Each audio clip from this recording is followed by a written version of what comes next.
कि डीलिस्टिंग लागू हो, नहीं तो आदिवासी लोग एक दिन नहीं बचेगा।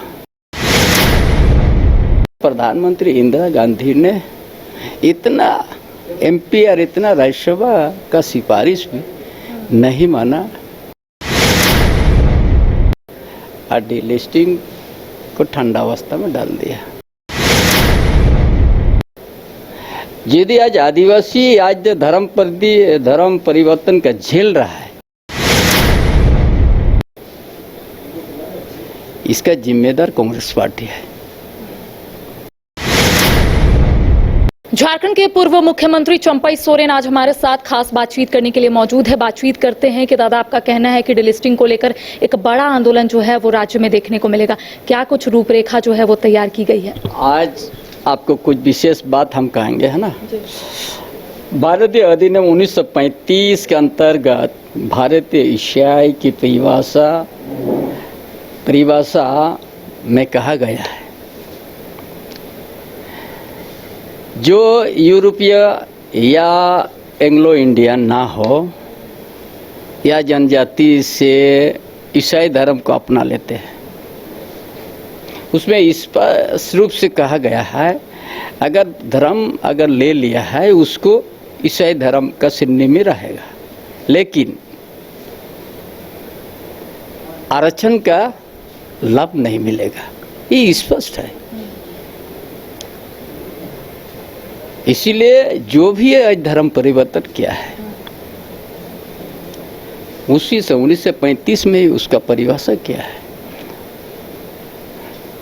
जो ईसाई धर्म का श्रेणी में चल गया है उसको आरक्षण का सुविधा नहीं मिलेगा। ये स्पष्ट उसी में से किया गया है।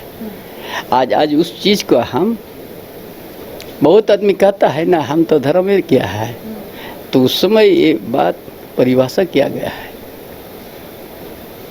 और जो कांग्रेस सरकार था केंद्र में और कार्तिक उरांव आदिवासी का सबसे बड़ा नेता बाबा कार्तिक उरांव ने 1967 में बिल लाने का काम किया था कि डीलिस्टिंग लागू हो, नहीं तो आदिवासी लोग एक दिन नहीं बचेगा। बिल आने के बाद उसको समिति में दे दिया। समिति का भी सिफारिश आ गया कि होना चाहिए। जब थोड़ा लंबा हो गया, लागू नहीं हो रहा है, तो 322 एमपी हस्ताक्षर किया, 26 राज्यसभा सांसद हस्ताक्षर किया कि लागू होना चाहिए। तत्कालीन प्रधानमंत्री इंदिरा गांधी ने इतना एमपी और इतना राज्यसभा का सिफारिश भी नहीं माना और डीलिस्टिंग को ठंडा अवस्था में डाल दिया। यदि आज आदिवासी आज धर्म परिवर्तन का झेल रहा है, इसका जिम्मेदार कांग्रेस पार्टी है। कभी भी कांग्रेस पार्टी आदिवासी हित में कभी भी सोचा नहीं है। उसका सोच तो अलग है। आज से 50 साल पहले जो कांग्रेस पार्टी का ही एमपी था कार्तिक उरांव, और वो चिंता क्या था, आदिवासी इस रूढ़िवादी को पहचानने के लिए एक ही रास्ता है, डीलिस्टिंग लागू हो। और वही बात अभी हम भला 1935 में उस परिभाषा किया गया था ईसाई धर्म का। एंग्लो इंडियन नहीं होगा या यहाँ का कोई भी उस धर्म को अपनाया ईसाई श्रेणी में आएगा, लेकिन आरक्षण का अधिकार नहीं। अच्छा दादा, आपका कहना है कि डेमोग्राफी में भी बदलाव हो रहा है। संथाल परगना के कई ऐसे जिले हैं जहां पर डेमोग्राफी जो है फ्रिक्वेंटली बदल रहे हैं।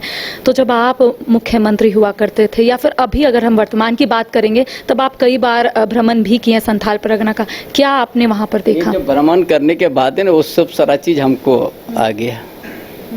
और हम तो मुख्यमंत्री इंटरवल हो गया था ना 5 महीना के लिए, उसी के लिए हम 5 महीना के लिए था। 3 महीना तो मेरा चुनाव प्रचार में गया, 2 महीना जितना काम किया था बढ़िया काम किया था। उस वक्त आपको पता चला था दादा कि ऐसा कुछ हो रहा है, डेमोग्राफी में बदलाव हो रहा है? पता चला था। तो उस वक्त क्या बात रखे थे क्या अपनी, या फिर कुछ इसको बदलने के लिए? हमारा साथी अपमान हो गया तो हम ही वहाँ से निकल गया। निकालने के बाद भी हम सोचा था कि अब हम संन्यास ले लेंगे, नहीं राजनीतिक करेंगे। जब कुछ दिन के बाद सारा झारखंड प्रदेश का पूरा भूगोलिक स्थिति, यहाँ का आर्थिक स्थिति, यहाँ का सामाजिक व्यवस्था पर जो हमारा ध्यान गया, तो हम समझा कि अभी भी चंपई सोरेन की जरूरत है झारखंड में। इसीलिए फिर ये आंदोलन, ये अभियान शुरू किया है।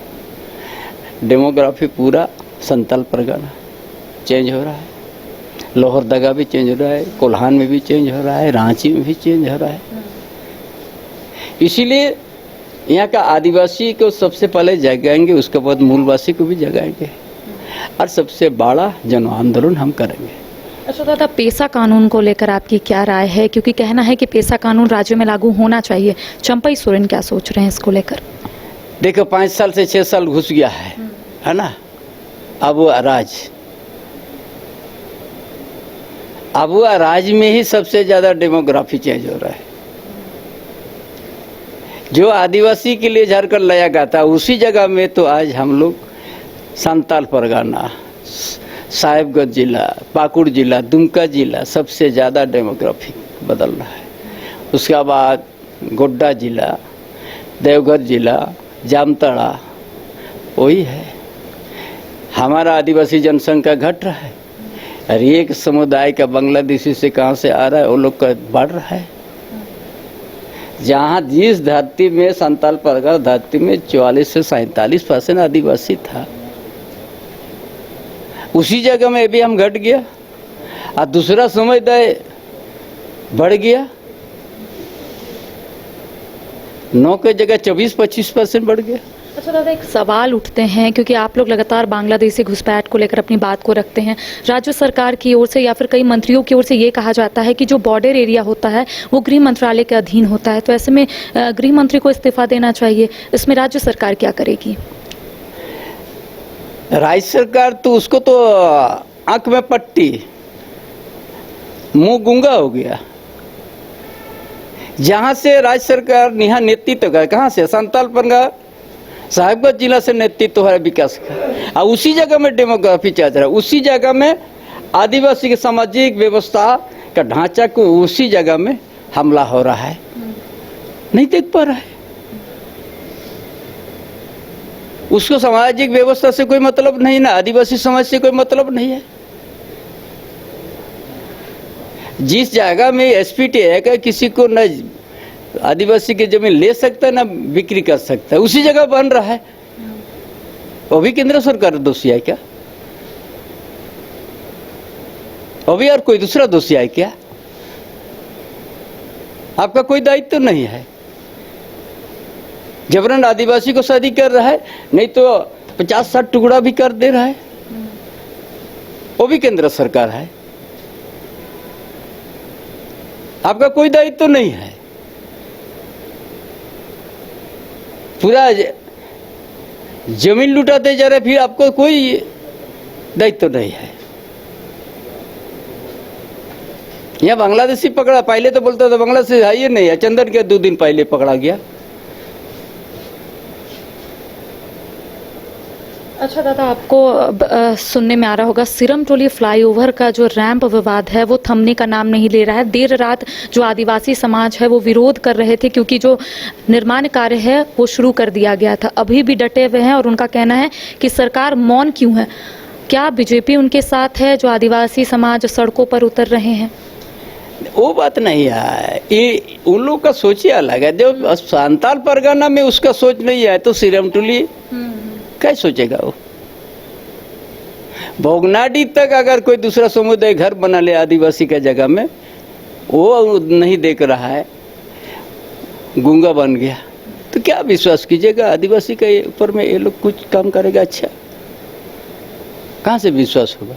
आप जाइए ना वहाँ लोहरदगा में, कितना आदिवासी का जमीन में कब्जा हो गया।